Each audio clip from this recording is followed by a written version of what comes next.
Henry reporting President Biden also vowed to continue fighting to lower insulin costs for all Americans, not just Medicare beneficiaries. Sneezing, watery eyes, runny noses, that's what U.S. health leaders say about 60 million Americans are dealing with their fall allergies. Some free advice from this doctor at the Cleveland Clinic.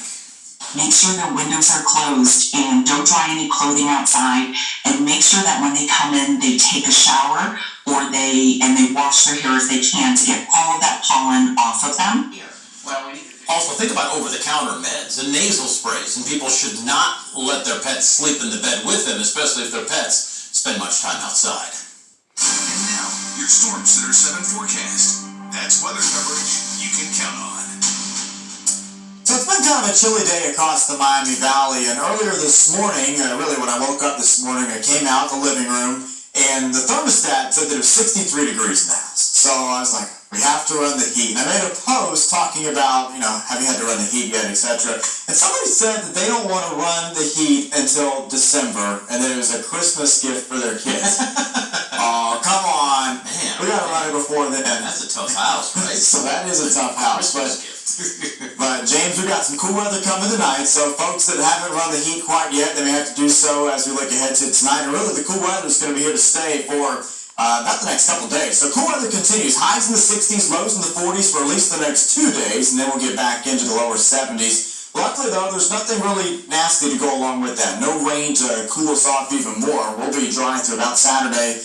Past that, all eyes are on Ian, not only for right now in Florida, but also as to how that can play a role in our forecast, and I'll take you through that. Right now, it's a nice night as we look into Salina. We've got temperatures out there in the 40s right now already, and we will continue falling in that direction as we move into the morning. But at least as you wake up tomorrow morning, you see the dry conditions that we have out there right now. It'll be the same story when you wake up, just partly cloudy sky. So hear those winds. That's what's making it feel cooler than it actually is right now. So we're finding those gusts out of the northwest right now, about 10 to 15 miles per hour. So if you have temperatures in the 40s, that could easily make it feel like the 30s, and that's what we'll be waking up to tomorrow morning. So tomorrow morning in Dayton, partly cloudy, 43 degrees. Any bit of a breeze makes it feel worse. I think we will see some of those wind chills down in the 30s. So a warm jacket will be necessary at the bus stop, and then the long sleeves for the afternoon, as tomorrow we only see high temperatures in the lower 60s. Here's how the day shakes out. A cool start to the day, partly cloudy skies as we go through the day. Before the afternoon tomorrow, despite having a good bit of sunshine, we're only at 62 degrees here in the Dayton area. Now let's go back down to the tropics. We'll get you caught up on Ian. So again, this is a Category 3 hurricane this evening. The eye wall has gone through an eye wall replacement cycle, so that's why it has filled in a little bit. It doesn't mean that the storm is weakening. We're going to see this wind field expand.